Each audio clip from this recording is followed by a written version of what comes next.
ইরানের উপর আমেরিকা হামলা চালাবে নাকি আলোচনার পথ বেছে নেবে, খামখেয়ালি জবাব কেন ট্রাম্পের, কি বলছেন বিশ্লেষকরা?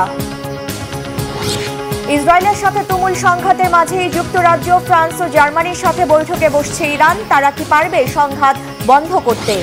জীবন বাঁচাতে দেশ ছাড়তে সীমান্তে লাখো ইরানের ঢল, প্রাণ রক্ষায় পালাচ্ছে বিদেশি নাগরিকরাও। কোন দেশে আশ্রয় নিচ্ছে তারা? আসসালামু আলাইকুম, দেখছিলেন Bangla vision world news headline. America কি ইরান ইসরায়েল সংঘাতে জড়াবে নাকি কূটনৈতিক আলোচনার পথ বেছে নেবে? শেষ পর্যন্ত কি সিদ্ধান্ত নেবেন মার্কিন প্রেসিডেন্ট ডোনাল্ড ট্রাম্প? এখন সেদিকেই চেয়ে আছে গোটা বিশ্ব। চলছে আলোচনা আর বিশ্লেষণ। ইরানে হামলা চালাতেও পারেন, আবার নাও চালাতে পারেন। বুধবার ট্রাম্পের এমন খামখেয়ালি মন্তব্যের পর তৈরি হয়েছে আরও ধোঁয়াশা। বড় ধরনের সংঘাত এড়াতে চাচ্ছেন প্রেসিডেন্ট ট্রাম্প। কোনো বিশ্লেষক এমন মন্তব্য করলেও আমেরিকার যুদ্ধ শুরুর সম্ভাবনা একেবারে নাকচ করে দিতে পারছেন না। কারণ গেল কয়েকদিন ধরে মধ্যপ্রাচ্যে জড়ো করা হচ্ছে মার্কিন রণতরী ও বোমারু বিমান। তাই ট্রাম্পের সিদ্ধান্তের উপরে নির্ভর করছে এই সংঘাত থামবে নাকি শুরু হবে পূর্ণ যুদ্ধ। হাফিজুল ইসলামের ডেস্ক রিপোর্ট। মধ্যপ্রাচ্যের দিকে ছুটছে আমেরিকার পাঠানো অত্যাধুনিক বোমারু বিমান। আঞ্চলিক সমুদ্রসীমায় অবস্থান নিচ্ছে একের পর এক মার্কিন বিমানবাহী রণতরী। এর মধ্যেই সামনে আসলো ইরানের বিরুদ্ধে সামরিক হামলার পরিকল্পনায় ডোনাল্ড ট্রাম্পের অনুমোদনের খবর।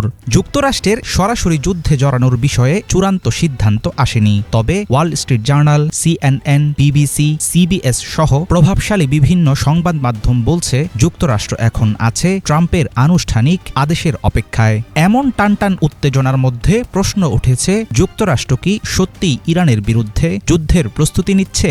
দ্বিধাদ্বন্দ্বের মাঝে শেষ পর্যন্ত কি করবেন ডোনাল্ড ট্রাম্প, সেটা কি তিনি নিজেও জানেন? ইসরায়েলের হামলা বন্ধ না হলে যুক্তরাষ্ট্রের সঙ্গে কোনো আলোচনায় যাবে না ইরান। এমনকি ট্রাম্পের দেয়া নিঃশর্ত আত্মসমর্পণের প্রস্তাবও কড়া ভাষায় প্রত্যাখ্যান করেছে তেহরান।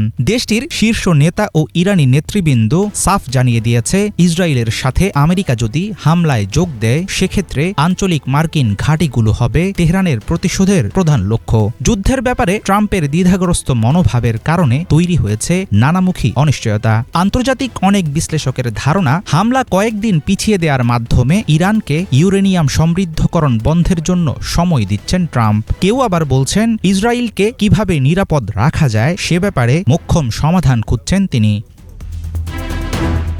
চলমান অস্থিরতার মাঝে ইরানের উপর যুক্তরাষ্ট্রের হামলার প্রস্তুতির বিষয়ে ইঙ্গিত দিয়েছেন মার্কিন সিনিয়র কর্মকর্তারা। ব্লুমবার্গ সহ বেশ কিছু সূত্র জানিয়েছে, তেহরানের সঙ্গে সরাসরি সংঘাতে জড়াতে দরকারি প্রস্তুতি গড়ে তুলছে ওয়াশিংটন। এর মধ্যেই মধ্যপ্রাচ্যে অবস্থান নিয়েছে বিমানবাহী রণতরী USS কার্ল ভিনসন ও USS নিমিজ। ইউরোপ থেকে ভূমধ্য সাগরের পথে আছে আরও এক বিমানবাহী রণতরী USS জেরাল্ড আর ফোর্ড। স্পেনের ঘাঁটিতে পৌঁছেছে অত্যাধুনিক B-2 মার্কিন বোমারু বিমান।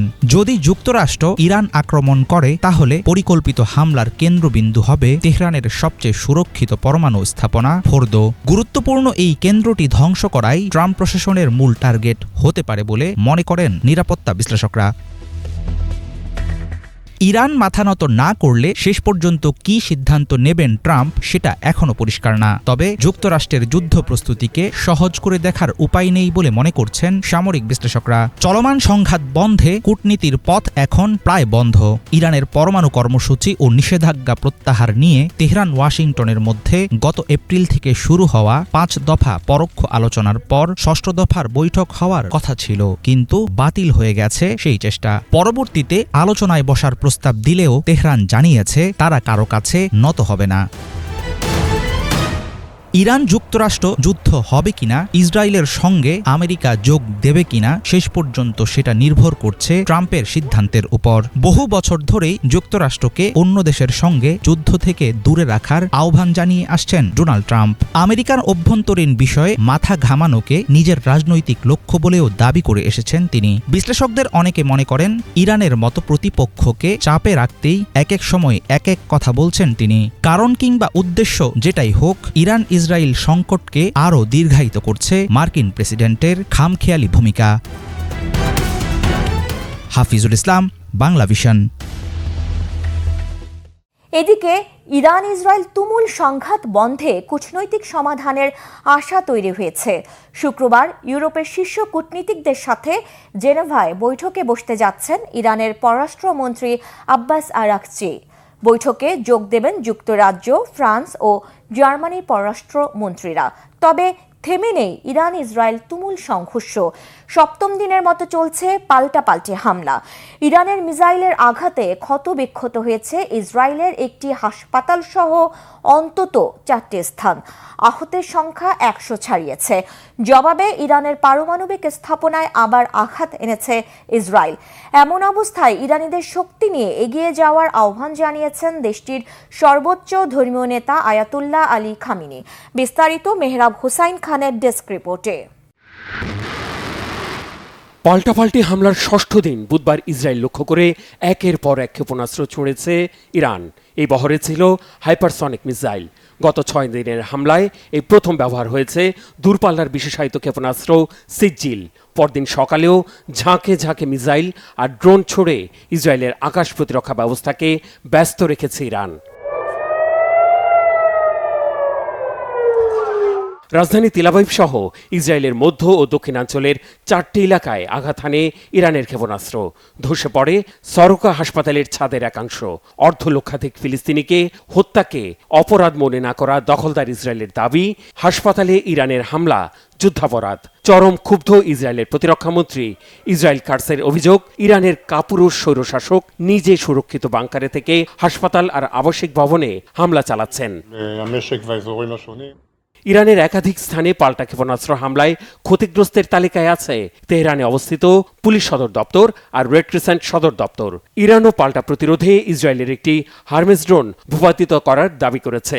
ইসরায়েলের প্রতিরক্ষা বাহিনী জানিয়েছে, বুধবার রাতে তেহরান থেকে 250 কিলোমিটার দক্ষিণে নাতাঞ্জ পারমাণবিক কেন্দ্রে বিমান হামলা হয়েছে। দাবি করা হয়েছে ওই কেন্দ্রটি পারমাণবিক অস্ত্র তৈরির কাজে ব্যবহার হচ্ছিল। হামলা হয়েছে আরাক শহরে ভারী পানির পারমাণবিক চুল্লিতে। হামলার আগে চুল্লির আশেপাশের এলাকা থেকে স্থানীয় অধিবাসীদের সরে যাওয়ার হুমকি দিয়েছিল ইসরায়েল। এটি ইরানের প্রধান ইউরেনিয়াম সমৃদ্ধকরণ কেন্দ্র। যদিও হামলার 24 ঘন্টা না যেতেই আন্তর্জাতিক আণবিক শক্তি সংস্থা IAEA এর প্রধান রাফায়েল গ্রোসি জানিয়েছেন, ইরান পারমাণবিক বোমা তৈরি করছে এমন শক্ত কোনো প্রমাণ নেই। CNN এ দেয়া সাক্ষাৎকারে তিনি দাবি করেন, মূলত হামলা চালানোর যৌক্তিক ক্ষেত্র তৈরির জন্যই এমন অভিযোগ তোলা হয়েছে।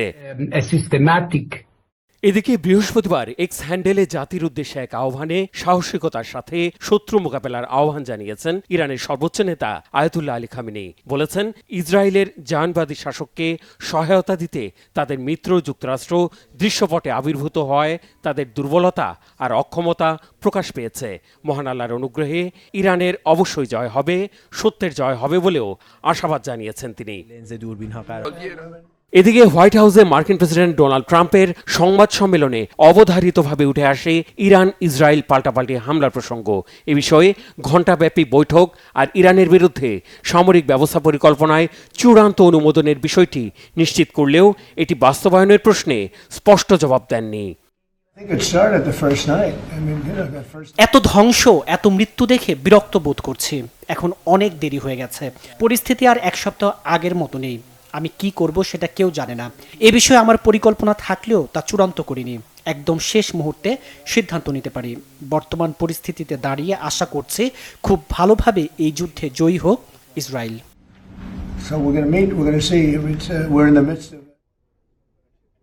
তেহরানকে বিশ্বশান্তির হুমকি বললেও যুক্তরাষ্ট্র আর ইসরায়েলের অস্ত্র ভাণ্ডারের ট্রাম্পের দাবি, গত 20 বছর ধরে বলে আসছেন তেহরানের কাছে পারমাণবিক বোমা থাকা উচিত হবে না।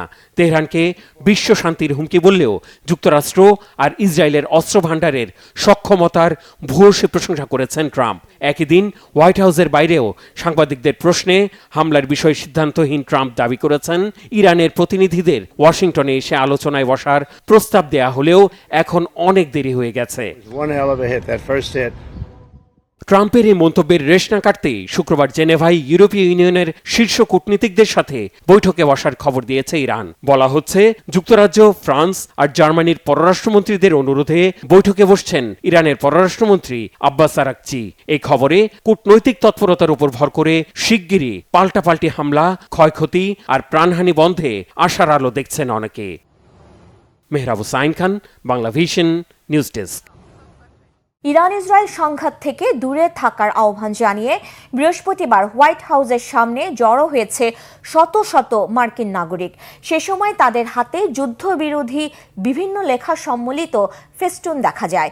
যুক্তরাষ্ট্রের সাধারণ মানুষ মনে করছেন এই যুদ্ধ এখন তাদের জন্য অপ্রয়োজনীয়। বিস্তারিত মীর ফজলে রাব্বির ডেস্ক রিপোর্টে। ইরান ও ইসরায়েলের মধ্যে চলমান সংঘাত স্তিমিত না হয়ে সর্বাত্মক যুদ্ধে রূপ নিতে যাচ্ছে। তেহরানের নজিরবিহীন হামলার মুখে ইসরায়েল যুক্তরাষ্ট্রের কাছে সহায়তা চাইলে দেশটি তাতে সাড়া দিতে পারে বলে আভাস মিলছে। এতে তেহরানের বিরুদ্ধে ওয়াশিংটনের সরাসরি যুদ্ধে নামার শঙ্কা বাড়ছে। এমন অবস্থায় গত কয়েকদিনে যুক্তরাষ্ট্র মধ্যপ্রাচ্যে সামরিক শক্তি আরও বাড়িয়েছে। যুক্তরাষ্ট্রের নৌবাহিনীর তৃতীয় একটি ডেস্ট্রয়ার প্রবেশ করেছে পূর্ব ভূমধ্য সাগরে। আরেকটি দ্বিতীয় এয়ারক্রাফট ক্যারিয়ার স্ট্রাইক গ্রুপ পাঠানো হচ্ছে আরব সাগরের দিকে। এরই মধ্যে ইরানে যুক্তরাষ্ট্রের হামলার পরিকল্পনায় অনুমোদন দিয়েছেন দেশটির প্রেসিডেন্ট ডোনাল্ড ট্রাম্প, কিন্তু এখনই হামলার চূড়ান্ত নির্দেশ দিচ্ছেন না তিনি। তবে মধ্যপ্রাচ্যের সংঘাতে যুক্তরাষ্ট্রের জড়িয়ে যাওয়ার বিষয়টি ভালোভাবে নিচ্ছেন না দেশটির সাধারণ মানুষ। যুক্তরাষ্ট্রকে এই সংঘাত থেকে দূরে রাখার আহ্বান জানিয়ে হোয়াইট হাউসের সামনে জড়ো হয়ে বিক্ষোভ করেছেন শত শত মার্কিন নাগরিক। এ সময় তাদের হাতে যুদ্ধবিরোধী বিভিন্ন লেখা সম্বলিত ফেস্টুন ও পোস্টার দেখা যায়। ইরান, ইসরায়েল ও ফিলিস্তিনের পতাকা হাতে নিয়েও প্রতিবাদ করেন অনেকে। যুদ্ধবিরোধী বিভিন্ন স্লোগান ও বক্তব্যে উত্তপ্ত হয়ে ওঠে হোয়াইট হাউস এলাকা। ইরান আমার দেশ, আমি সেখানে কোনো যুদ্ধ চাই না। আমি চাই না আমার দেশে কোনো ধ্বংসযজ্ঞ চলুক। নেতানিয়াহুর আশঙ্কা ইরানের কাছে পরমাণু অস্ত্র আছে। তিনি কোনো তথ্য ছাড়াই ইরানে বোমা হামলা চালাচ্ছেন। মধ্যপ্রাচ্যের বিভিন্ন যুদ্ধতে যুক্তরাষ্ট্রের জড়িত হওয়ার বিষয়টি মার্কিনীদের কাছে নতুন কোনো ঘটনা নয়। বহু মার্কিন নাগরিকের আত্মীয় স্বজন এসব যুদ্ধে অংশ নিয়েছেন। কেউ কেউ প্রাণ হারিয়েছেন, আবার অনেকেই যুদ্ধ পরবর্তী ট্রমা নিয়ে জীবন কাটাচ্ছেন। ফলে সাধারণ মানুষ মনে করছেন এই যুদ্ধগুলো এখন তাদের জন্য অপ্রয়োজনীয়। আমার মনে হয় আমেরিকার এই সংঘাত থেকে সম্পূর্ণ দূরে থাকা উচিত, কারণ এই মুহূর্তে ইসরায়েল গাজায় ফিলিস্তিনি জনগণের উপর গণহত্যা চালাচ্ছে, আর তারা কোনো প্ররোচনা ছাড়াই ইরানে আক্রমণ করেছে। আর যদি আমরা জড়িত হতে চাই, তাহলে ইসরায়েলের বিরুদ্ধে গিয়ে ইরানের পক্ষে থাকা উচিত। নেতানিয়াহু একজন যুদ্ধাপরাধী, তারা নৃশংসতা চালাচ্ছে। আমি মনে করি মার্কিন যুক্তরাষ্ট্রে তাদের অর্থায়ন বন্ধ করা উচিত। যুক্তরাষ্ট্রের চালানো সাম্প্রতিক কিছু জরিপে দেখা গেছে অধিকাংশ আমেরিকান চান না যুক্তরাষ্ট্র ইসরায়েল, ইরান বা গাজা যুদ্ধের মতো সংঘাতে সরাসরি সামরিক হস্তক্ষেপ করুক। গত 18 জুন সংবাদ মাধ্যম গার্ডিয়ানে প্রকাশিত এক জরিপে দেখা যায় 53% ট্রাম্প সমর্থক এই সংঘাতে যুক্তরাষ্ট্রের সরাসরি হস্তক্ষেপের বিরোধী। এছাড়া 80% আমেরিকান মনে করেন যুদ্ধ নয়, ইরানের সমস্যার সমাধান হওয়া উচিত কূটনীতি ও নিষেধাজ্ঞার মাধ্যমে। মীর ফজলে রাব্বি, বাংলা ভিশন। ইসরায়েলের প্রতিরক্ষা ব্যবস্থা সম্পূর্ণ ধ্বংস করার দাবি করেছে ইরান। দেশটির ইসলামী বিপ্লবী গার্ড বাহিনী এক বিবৃতিতে জানিয়েছে, আর ইরানি মিসাইল ঠেকানোর সক্ষমতা নেই ইসরায়েলের। এই অবস্থায় হয় আশ্রয় কেন্দ্রে ধীরে ধীরে মৃত্যু অথবা দখল করা ফিলিস্তিনি ভূমি থেকে পালিয়ে যাওয়া, এই দুই বিকল্পের যে কোনো একটি বেছে নিতে ইসরায়েলকে বলছে ইরান। হিজুল জুবাইরের ডেস্ক রিপোর্ট। নতুন ধরনের মিসাইল দিয়ে একের পর এক সফল হামলা চালিয়ে ইসরায়েলকে স্তম্ভিত করে দিচ্ছে ইরান। বিধ্বংসী এসব মিসাইলের বড় একটি অংশই ঠেকাতে ব্যর্থ হচ্ছে ইসরায়েলের বহুস্তর বিশিষ্ট আকাশ প্রতিরক্ষা ব্যবস্থা। এরই মাঝে 19 জুন সকালে ইসরায়েলের প্রাণকেন্দ্রে 4টি স্থানে শক্তিশালী মিসাইল হামলা চালায় ইরানি বিপ্লবী গার্ড বাহিনী IRGC। এসব হামলায় বেশ কয়েকজন নিহত ও শতাধিক মানুষ আহত হয়েছেন। যুদ্ধ শুরুর পর এটি সবচেয়ে ভয়াবহ হামলা বলে দাবি করছে ইসরায়েল। ইরানের পক্ষ থেকে জানানো হয়েছে, মূলত ইসরায়েলের সেনাবাহিনীর কমান্ড ও গোয়েন্দা সংস্থার বিভিন্ন সদর দপ্তর ও কার্যালয় ছিল এদিনের হামলার প্রধান লক্ষ্যবস্তু। এর মাঝে বেরশেভা অঞ্চলে লক্ষ্যবস্তুর পাশে থাকা সোরোকা নামের একটি হাসপাতাল কিছুটা ক্ষতিগ্রস্ত হয়েছে বলে জানায় তারা। তবে ইসরায়েল বলছে হামলায় সোরোকা হাসপাতাল ব্যাপক মাত্রায় ক্ষতিগ্রস্ত হয়েছে, এর ছাদ ধসে পড়েছে। ইরান হাসপাতালের মতো জায়গায় হামলা চালাচ্ছে, এই বিষয়টিকে গুরুতর অপরাধ ও মানবাধিকার লঙ্ঘন বলে ফলাও করে প্রচারণা চালাচ্ছে ইসরায়েল। তবে সমালোচকরা বলছে পরিকল্পিতভাবে গাজায় একই কাজ করে চলেছে ইসরায়েল। হাসপাতালে হামলার জন্য ইরানকে চরম মাশুল দিতে হবে বলে হুঁশিয়ারি জানিয়েছেন ইসরায়েলের প্রধানমন্ত্রী বেনিয়ামিন নেতানিয়াহু। এদিকে ধারাবাহিকভাবে সফল মিসাইল হামলার প্রেক্ষাপটে এক বিবৃতিতে আইআরজিসি ইসরায়েলের বহুস্তর বিশিষ্ট প্রতিরক্ষা ব্যবস্থা সম্পূর্ণরূপে ধ্বংস করে দেওয়ার দাবি জানিয়েছে। দখলদারদের আকাশ বর্তমানে পুরোপুরি ইরানের নিয়ন্ত্রণে বলে দাবি তাদের।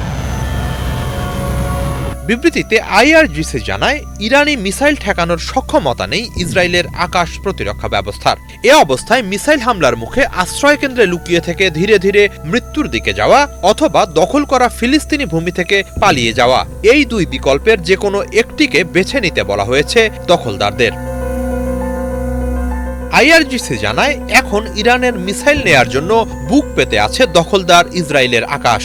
অব্যাহতভাবে দখলদারদের ওপর হামলা চালিয়ে যাওয়া হবে। চলমান যুদ্ধে ইসরায়েলের হামলায় শহীদ আইআরজিসির সাবেক প্রধান হোসেন সালামির পূর্ব প্রতিশ্রুতি অনুসারে জায়নবাদীদের বিরুদ্ধে জাহান্নামের দরজা খুলে দেওয়ার হুঁশিয়ারি জানিয়েছে আইআরজিসি। এক মুহূর্তের জন্য ইসরায়েলের সাইরেনের শব্দ বন্ধ হবে না হুঁশিয়ারি দিয়ে ইরানের ইসলামী বিপ্লবী গার্ড বাহিনী আরও জানায়, দখলদারদের কোনোভাবেই রেহাই দেয়া হবে না। যত দ্রুত সম্ভব ফিলিস্তিনের দখল করা ভূখণ্ড ছেড়ে তাদের পালিয়ে যাওয়ার নির্দেশ দেয়া হয়েছে। হিজল জোবায়ের, বাংলা ভিশন। ইসরায়েলের হামলা থেকে বাঁচতে পরিবার পরিজন নিয়ে দেশ ছাড়তে শুরু করেছে লাখো ইরানি। অনেকেই আশ্রয় নিচ্ছে প্রতিবেশী তুরস্ক, আর্মেনিয়া ও আজারবাইজানে। শুধু ইরানের নাগরিক নয়, ভারত, বাংলাদেশ, পাকিস্তানি অভিবাসীরাও ইসরায়েলি হামলার ভয়ে ইরান ছেড়ে নিজ দেশে পাড়ি জমাচ্ছেন। শহীদ আরাফাতের ডেস্ক রিপোর্ট। ইসরায়েলের হামলা থেকে জীবন বাঁচাতে দেশ ছাড়ছে লাখো ইরানি। আতঙ্কিত ইরানিরা জড়ো হচ্ছে তুরস্ক, আর্মেনিয়া সহ প্রতিবেশী সীমান্তে। তাদের চোখে মুখে আতঙ্ক, নিজ ভিটামাটি হারানোর বেদনা। সংঘাত শেষে দেশে ফিরতে পারবে কি জানা নেই কারোর, আর এখন তা নিয়ে ভাবার সুযোগও নেই তাদের। ইসরায়েলের হামলা থেকে জীবন বাঁচাতে কত দ্রুত দেশ ছাড়া যায় সেই চেষ্টাই সাধারণ ইরানিদের। আমরা এমন সংঘাত চাই না, একটু শান্তিতে ও নিরাপদে বসবাস করতে চেয়েছিলাম, কিন্তু ইসরায়েলি হামলায় সেটি আর সম্ভব হলো না। এই সংঘাতের দ্রুত সমাধান আশা করছি। শুধু ইরানের জনগণই নয়, দেশটি ছেড়ে যাচ্ছে বাংলাদেশ, পাকিস্তান, ভারত ও চীন সহ বিদেশি নাগরিকরাও। সীমান্ত এলাকাগুলোতে ঢল নেমেছে ইরান ছাড়তে যাওয়া হাজার হাজার মানুষের। আমি পাকিস্তান থেকে ইরানের জাহিদান মেডিকেল কলেজে পড়তে গিয়েছিলাম। হঠাৎ করেই ইসরায়েল ফিলিস্তিনের পাশাপাশি ইরানে হামলা শুরু করে। ভয়ে আমাদের ঘুম হারাম হয়ে যায়। পরে পাকিস্তান সরকারের সহায়তায় আমরা নিরাপদে দেশে ফিরে আসি। মেডিকেল পড়াশোনা ছেড়ে পাকিস্তানে ফিরতে হলো। প্রথম সেমিস্টার শুরু হওয়ার ঠিক আগে সংঘাত শুরু হয়। মানুষ যে যেভাবে পারছে দেশ ছাড়ছে। পরিস্থিতি খুবই খারাপ। পাকিস্তান এম্বাসি সহায়তা করায় সহজে দেশে ফিরতে পেরেছি। আল্লাহকে ধন্যবাদ। ভারতের পররাষ্ট্র মন্ত্রণালয় বলছে, এরই মধ্যে 100 ভারতীয় ইরান থেকে দেশে ফিরেছে। আরও দেশে ফেরানোর চেষ্টা চলছে। রাতভর মিসাইল, ড্রোন হামলায় ইরানে বসবাসরত এসব অভিবাসীদের মা বাবা সবচেয়ে বেশি দুশ্চিন্তায় আছেন। আমরা ইরান থেকে বাবা মার সাথে ফোনে ঠিকঠাক যোগাযোগ করতে পারি নাই। অনেকে একটা খুদে বার্তা পর্যন্ত দিতে পারছে না। এই পরিস্থিতিতে বাবা মারা ভীষণ দুশ্চিন্তায় আছেন। আমরা নিরাপদে দেশে ফিরেছি, কিন্তু অনেকেই জানে না কবে ফিরতে পারবে। গেল শুক্রবার থেকে ইরান ইসরায়েলের মধ্যে পাল্টাপাল্টি হামলা চলছে। এর মধ্যে ইরান জুড়ে ব্যাপক হামলা চালাচ্ছে ইসরায়েলি বাহিনী। ইরানের স্বাস্থ্য মন্ত্রণালয়ের দাবি, ইসরায়েলি হামলায় প্রাণহানি হয়েছে 5 শতাধিক মানুষের। রাজধানী তেহরানে বসবাস করে অন্তত 1 কোটি মানুষ। ইসরায়েলি হামলা ও যুক্তরাষ্ট্রের প্রেসিডেন্ট ডোনাল্ড ট্রাম্প তেহরান থেকে বাসিন্দাদের সরে যাওয়ার হুমকির পর পুরো দেশ জুড়ে থমথমে পরিস্থিতি বিরাজ করছে। সামরিক স্থাপনার পাশাপাশি ইসরায়েল হামলা অব্যাহত রেখেছে ইরানের হাসপাতাল, মিডিয়া অফিস, পুলিশ হেডকোয়ার্টার সহ বেসামরিক স্থাপনায়। ইসরায়েলের প্রধানমন্ত্রী বেনিয়ামিন নেতানিয়াহু ও যুক্তরাষ্ট্রের প্রেসিডেন্ট ডোনাল্ড ট্রাম্পের হুঁশিয়ারির ভিত্তিতে বিশ্লেষকদের শঙ্কা খুব দ্রুতই শেষ হচ্ছে না এই সংঘাত। তাই ইরানি সহ বিদেশি নাগরিকদের অন্যত্র পাড়ি জমানোই এখন একমাত্র লক্ষ্য। তবে সময়ের সাথে সাথে প্রতিবেশী দেশগুলো ইরানিদের আশ্রয়ে কতটা সদয় থাকে সেটি এখন দেখার বিষয়। শহীদ আরাফাত, বাংলাভিশন নিউজ ডেস্ক। ইরানের সর্বোচ্চ ধর্মীয় নেতা আয়াতুল্লাহ আলী খামেনিকে একেবারে নির্মূল করার হুমকি দিয়েছে ইসরায়েল। বৃহস্পতিবার এমন হুমকি দিয়েছে ইসরায়েলের প্রতিরক্ষা মন্ত্রী। বলেন, খামেনির অস্তিত্ব থাকা উচিত নয়। খামেনির অবস্থান জানা আছে, তবে এখনই হত্যা করা হবে না বলে সম্প্রতি মন্তব্য করেছেন মার্কিন প্রেসিডেন্ট ডোনাল্ড ট্রাম্প। তবে এ প্রসঙ্গে ইরানের ঘনিষ্ঠ মিত্র রাশিয়ার প্রেসিডেন্ট ভ্লাদিমির পুতিনকে প্রশ্ন করা হলে তিনি বিষয়টি নিয়ে মন্তব্য করতে অস্বীকৃতি জানান। বিস্তারিত ডেস্ক রিপোর্টে। দুই প্রান্তের দুই শক্তি, একদিকে প্রাচীন পারস্যের উত্তরাধিকার, অন্যদিকে আগ্রাসীভাবে গড়ে ওঠা ইসরায়েলি দখলদার। ইরান ও ইসরায়েলের দ্বন্দ্ব যেন মধ্যপ্রাচ্যের বুকে জমে থাকা এক প্রাচীন অগ্নুৎপাতের মতো উত্তাপ ছড়াচ্ছে। সর্বশেষ পরিস্থিতিতে ইসরায়েল আধুনিক F-351 যুদ্ধ বিমানের সহায়তায় ইরানের রাজধানী তেহরান সহ করাস এবং আরাক খন্ডাব অঞ্চলের গুরুত্বপূর্ণ পারমাণবিক ও সামরিক স্থাপনাগুলোতে ব্যাপক বিমান হামলা চালিয়েছে। এসব হামলায় হেভি ওয়াটার রিঅ্যাক্টর সহ অন্যান্য কৌশলগত অবকাঠামো ধ্বংস করা হয়। এই অভিযানে ইসরায়েলের প্রায় 200 থেকে 250টি যুদ্ধ বিমান অংশ নেয়। এদিকে আরাক ও খন্ডাবের পার্শ্ববর্তী এলাকাগুলোর সাধারণ বাসিন্দাদের এলাকা দ্রুত খালি করার নির্দেশ দিয়েছে ইসরায়েলি বাহিনী। অন্যদিকে জেরুজালেম ও তেল আবিবে ব্যাপক ক্ষেপণাস্ত্র হামলা চালিয়ে ইসরায়েলকে পাল্টা জবাব দিয়েছে ইরান। এসব হামলায় ইসরায়েলের কমপক্ষে 24 জন প্রাণ হারিয়েছেন। অন্যদিকে ইসরায়েলের চালানো হামলায় ইরানের 639 জনেরও বেশি মানুষ নিহত হয়েছেন এবং আরও প্রায় 1300 জন আহত হয়েছেন। এদিকে যুদ্ধে ইরানকে পরাজিত করতে গভীর আগ্রহ প্রদর্শন করেছে ইসরায়েলের মিত্র দেশ যুক্তরাষ্ট্র। সম্প্রতি ইরানের সর্বোচ্চ নেতা আয়াতুল্লাহ আলী খামেনিকে হত্যার ইঙ্গিত দিয়েছেন মার্কিন প্রেসিডেন্ট ডোনাল্ড ট্রাম্প। এদিকে রাশিয়া ও চীনকে গুরুত্বপূর্ণ মিত্র মনে করা হয় ইরানের। ফলে এই বিষয়ে রাশিয়ার প্রেসিডেন্ট ভ্লাদিমির পুতিনকে সাংবাদিকরা প্রশ্ন করলে রয়টার্সের তথ্য মতে তিনি ইরানের সর্বোচ্চ নেতাকে হত্যার সম্ভাবনা নিয়ে কোনো মন্তব্য করতে চাননি। ইসরায়েল যুক্তরাষ্ট্রের সহায়তায় খামেনিকে হত্যা করলে তিনি কী প্রতিক্রিয়া দেখাবেন, এর জবাবে পুতিন বলেন তিনি এই ধরনের পরিস্থিতি নিয়ে কোনো আলোচনা করতে আগ্রহী নন। আরও চাপ প্রয়োগ করা হলে তিনি বলেন এ সম্পর্কে শুনেছেন তিনি, তবে আলোচনায় যেতে চান না। ইরানের শাসন ব্যবস্থায় পরিবর্তনের সম্ভাবনা নিয়ে প্রশ্ন করা হলে পুতিন বলেন কোনো উদ্যোগ নেওয়ার আগে এটা মূল্যায়ন করা জরুরি যে চূড়ান্ত লক্ষ্য বাস্তবায়নযোগ্য কিনা। তিনি আরও জানান তিনি ডোনাল্ড ট্রাম্প ও বেনিয়ামিন নেতানিয়াহুর সঙ্গে আলোচনা করেছেন। মস্কোর পক্ষ থেকে একটি শান্তিপূর্ণ সমাধানের প্রস্তাব দেওয়া হয়েছে যাতে ইরানের শান্তিপূর্ণ পারমাণবিক শক্তি ব্যবহারের অধিকারও সুরক্ষিত থাকে এবং ইসরায়েলের নিরাপত্তাও অক্ষুণ্ণ থাকে। রাশিয়া কি ইরানকে আধুনিক অস্ত্র সরবরাহ করবে কিনা এই প্রশ্নের জবাবে পুতিন বলেন জানুয়ারিতে স্বাক্ষরিত রাশিয়া ইরান কৌশলগত অংশীদারিত্ব চুক্তিতে সামরিক সহযোগিতার কথা অন্তর্ভুক্ত নেই এবং এই বিষয়ে ইরানের পক্ষ থেকে কোনো আনুষ্ঠানিক অনুরোধও আসেনি। এর আগে রুশ উপপররাষ্ট্রমন্ত্রী সের্গেই রিয়াভকভ এক বিবৃতিতে বলেছিলেন রাশিয়া যুক্তরাষ্ট্রকে সতর্ক করছে যেন তারা ইরানে কোনো ধরনের হামলা না চালায়। এদিকে ইরানের রাজধানী তেহরানের টানা 6 দিন ধরে চলা বিমান হামলার কারণে শহর ছাড়তে শুরু করেছেন সেখানকার বাসিন্দারা। ইফাত জাহান, বাংলাভিশন। এই ছিল আজকের মতো, সাথে থাকায় ধন্যবাদ।